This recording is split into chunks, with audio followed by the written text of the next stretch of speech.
For centuries, historians and archaeologists have admired the longevity of Viking woodwork. The ships, buildings, fence posts, and ceremonial items they crafted survived harsh northern climates that destroy modern lumber in a fraction of the time. Something in their process made wood nearly immune to water, rot, and time, but that something was never fully recorded. Instead, it lived in oral tradition, scattered ritual notes, and clues hidden in surviving artifacts. This is the story of the Lost Viking waterproofing method, a technique so simple it feels impossible, yet so effective that modern builders still struggle to replicate it. A trick born from a harsh world. The Nordic landscape could be brutal: salt storms, marshland, endless rain, freezing winters, and scorching summers. For Vikings, waterproofing wood wasn't a luxury. It was the difference between a seaworthy ship and a watery grave. Trees didn't just get chopped and used. Wood was treated like a living material with needs, moods, and seasons. Cutting it, storing it, and preparing it followed rituals that combined practicality with tradition.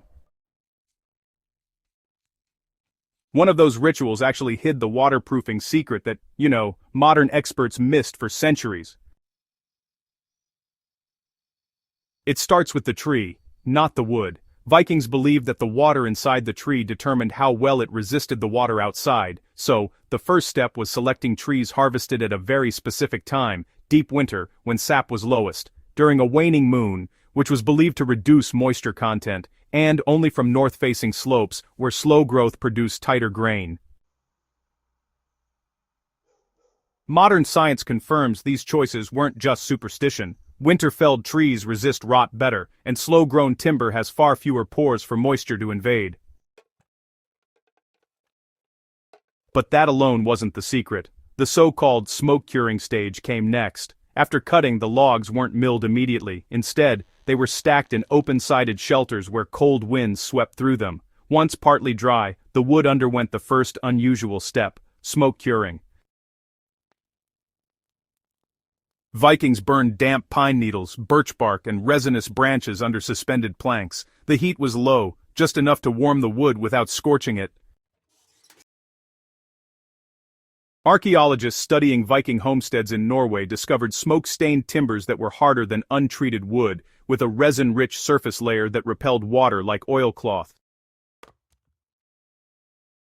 Smoke-curing infused planks with creosote-like compounds from burning birch and pine. It also added natural antifungals, and of course, there were wood-tanning agents that tightened the cell structures.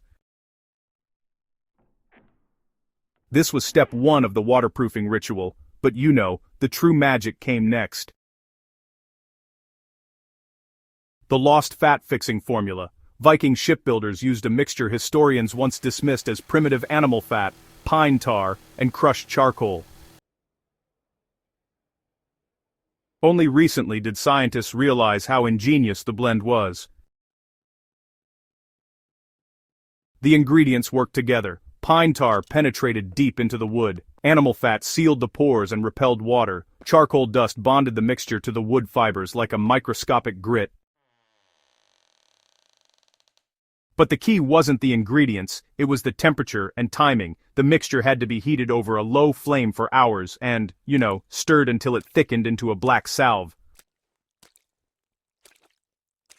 The mixture was applied when the wood was warm, either from sunlight or from being heated by a fire. It was rubbed in by hand or sometimes with a wool cloth, and always in 3 separate coats.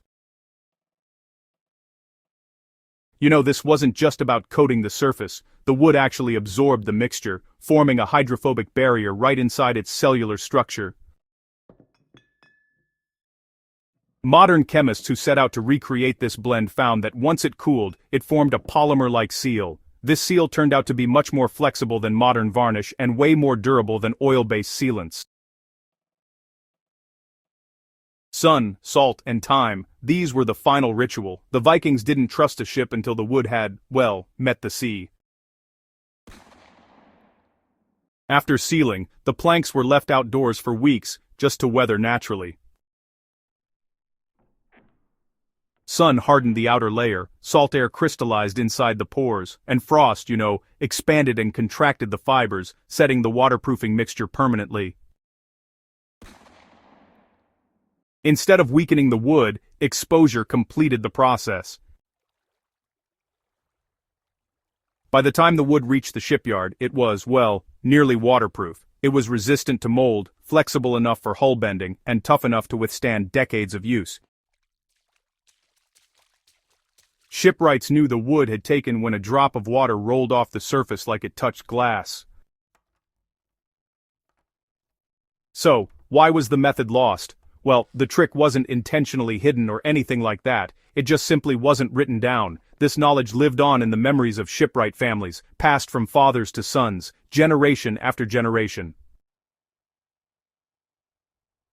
When Christianity came in and reshaped Norse culture, and shipbuilding started to centralize into royal yards, those local traditions, they really began to fade away. By the late Middle Ages, the fat tar smoke ritual had pretty much disappeared. Modern builders, they've managed to rediscover parts of it, but never the entire process. Until archaeologists identified residues in ancient planks, nobody realized how many steps were involved. A technique worth reviving. These days, historians and woodworkers have actually started recreating the Viking method. The results are, honestly, incredible. Outdoor structures last much longer, hand tools resist shrinking and swelling, and boats, well, they stay watertight without any synthetic chemicals. It turns out the Vikings didn't just waterproof wood, they created a natural, renewable, and nearly immortal lumber treatment. A lost trick, just kind of hiding in history, waiting to be found again.